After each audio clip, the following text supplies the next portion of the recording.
So we already talked about an important monument in the Kathmandu Valley. We talked about Boudhanath Stupa and a little bit of its history, but really the point here was how is it represented in art? How is it represented in Himalayan art, and especially in Tibetan art, which appears to have more depictions than others.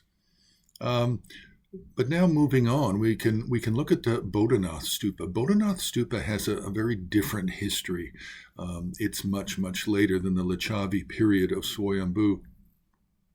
The Boudhanath Stupa, so far on the Har website, we've really only found 6 depictions. 2 of them are actually from Buryatia in Siberia, in Russia.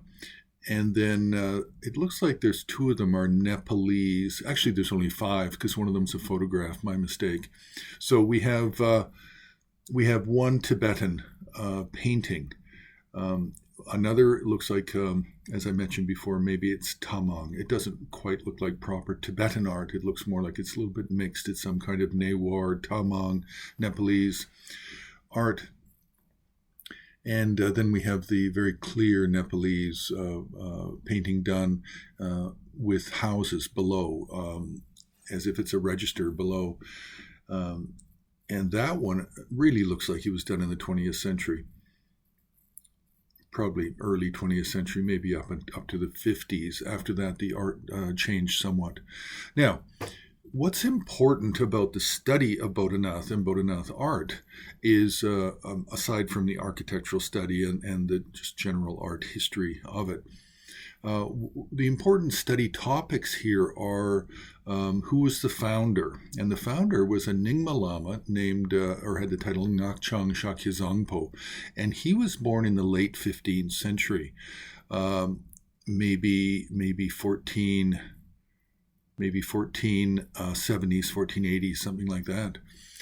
And in the early 16th century, he had, as the story goes, he had a vision that he should go to Kathmandu Valley and find an ancient stupa that used to be there or is still there. And then he traveled and he located a spot where he thought there might have been something previously, and then on that spot he built the first mound of the Boudhanath Stupa. So this is the early 16th century. Then we have the topic of the discovery of a revealed treasure text. And this was done after Ngakchang Shakyazangpo went back to Tibet. Then at Samye, I believe, he found a terma which gave a history of a stupa at that location that was built by Padmasambhava in a previous life and whatnot. So this is really the beginning of the mythology and hagiography of the Boudhanath Stupa, is the discovery of this revealed treasure text giving this history from thousands of years ago. Then we really have to look at different construction elements. The spire, the 13 levels, and then the canopy on top. And these appear to be installed in the 18th and 19th century, really quite late. So there's a tremendous amount of Tibetan literature dealing with this topic, and it's mostly coming from biographies and autobiographies of different lamas from the really the 17th, 18th, 19th century who helped to restore the Boudhanath Stupa or helped to make it bigger and more impressive, but especially to help repair it after earthquakes. It's a very similar story to the Swayambhu. So the Tibetan textual references are extremely important in this regard. And then also, for those non-Tibetan speakers, then the English references are really important. So the Legend of the Great Stupa is the name given to this Boudhanath Stupa based on the Nyingma revealed treasure text. And this was translated by Keith Dowman back in 1973, and it was published by Dharma Publishing. I think they republished the book, I think around 2004. So this English translation of the revealed treasure, the terma, has been around for a while.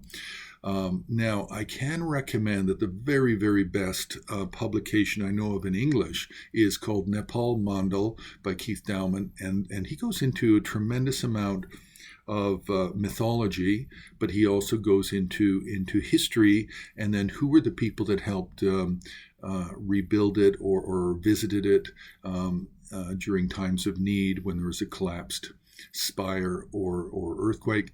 And then he tries to document even the early English and European travelers and what they saw, what they saw in the 19th century. So what was the Boudhanath Stupa then as opposed to what it is today? So this is just an introduction to talking about the Boudhanath Stupa, and we have very little art. We have one textile from Buryat. We have a painting from Buryat that's obviously meant to be a tourist painting or a pilgrimage souvenir painting. We have one, it looks like a Newar Kathmandu Valley painting. Then we have another Tamang, which depicts both Swayambhu and Boudhanath at the bottom. And then we have a Tibetan. Now, the Tibetan painting is really quite interesting because it's documenting the visit, I believe, of Katok Sewang Norbu. So this would be in the 18th century. And when he was visiting in the 18th century, he also replaced the spire of Swayambhunath Stupa, which we talked about in another video. But we do have this one painting of Boudhanath with Katok Sewang Norbu at the top. So we'll leave it there. You can press like, you can subscribe, you can join Har on Patreon, and you can make a donation to Himalayan Art Resources on the homepage.